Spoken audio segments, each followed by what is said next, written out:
Okay, before we get started on assembling the chipboard pieces, there are a few things we need to do so it can dry probably overnight, or at least for a few hours.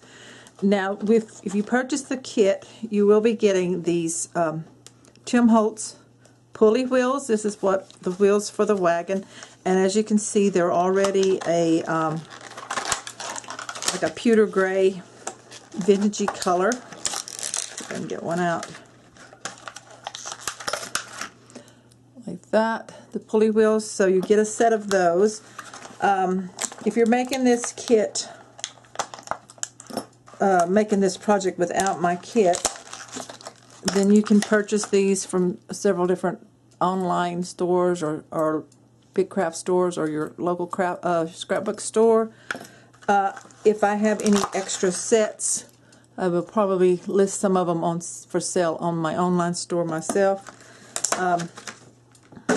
Or you can try to design a different type of wheel, possibly out of chipboard, like cutting circles. If you have a cutting machine where you can cut chipboard and make you some wheels out of that. Now, the other hardware that we're going to need, and I'm going to try to include these in the kits, so it will all depend if I can get enough of these, whether they're in the kits. If not, where you can find these is at Home Depot in the United States. And this is a decorative hinge. It comes two to a package. You only need one for the project. So this is a hinge, and then this is a screw eye. I don't remember the size. It's a larger size. These are small ones, and we're not going to use these. This is a screw eye, just to make it look like there's an attachment to attach the wagon to another wagon or to the train or what have you on that. And then we need one decorative hasp for the closure of the gate on the wagon. We don't use the screws. We're going to use brads to attach it. But as you can see, these are of a more silvery color.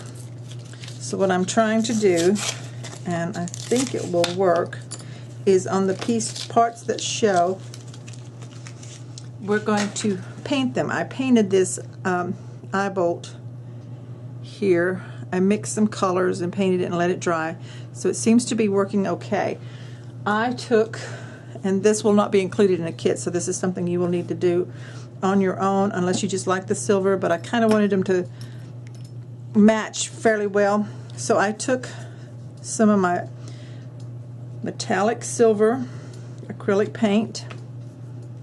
Let's see if I can get some out. Let me open this up. I think I opened this lid. And I'm going to put this down, put some down. It's pretty thick. I haven't used it much in a while. Okay. And this is on my craft mat. And then I took some of the pitch black and added that in there. And I just used my fingers and mix up this color. I need a little more black. So what I'm wanting is the grayish color, the silverish color, but with a tint of black to it. And then I'm going to add more black after I color this up. Now this is the hinge piece. Let's see here, it's going to attach like this. So we only have to really color the top part. So that kind of gives it more of a matte look. I'm going to lay that down.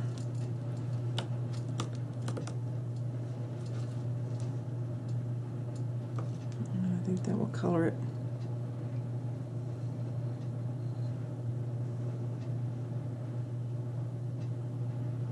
And you can take your heat gun and dry it some too. And then the hinge piece is going to be attached like this. So I'm coloring this, and I may end up just coloring both sides just to be on the safe side, but go ahead and coat that, both the hinges, both sides, to get this a kind of a more matte looking silver color here. And if you want, we can add a little more black. Oops, not that much. See, that gives it a little more dark. And what what I did is after it dried, then I hit it with the black distress stain. I could not find a combination of the alcohol inks to do this with. I'm sure that would be easier.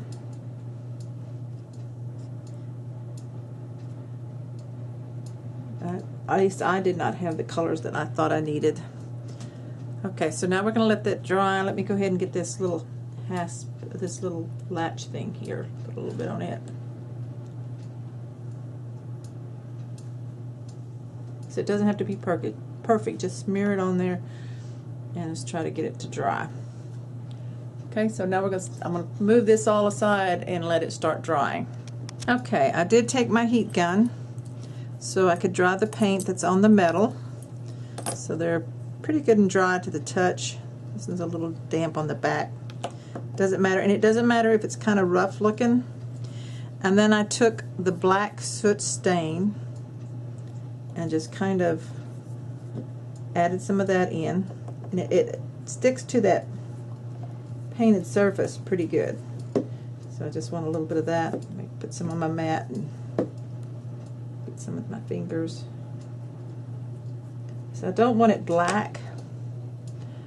I want it to be more of this gray pewter color, as close as we can get it.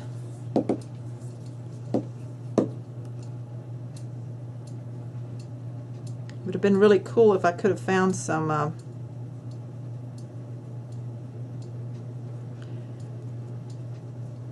hardware that was already this pewter color, but locally I could not find anything.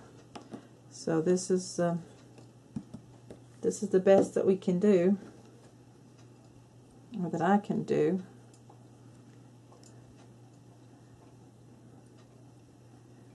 That looked like what I wanted it to look like, as for in function, the way that I wanted it to function on this circus wagon. Okay, rub that off, and then we also put some on the hinge piece.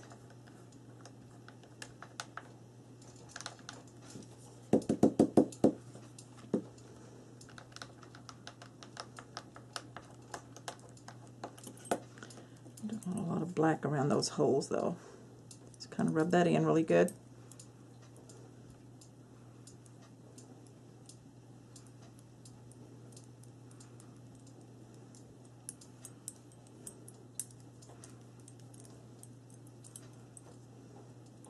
And since this is a decorative hinge here, let's get the sides, make sure we get the edges too.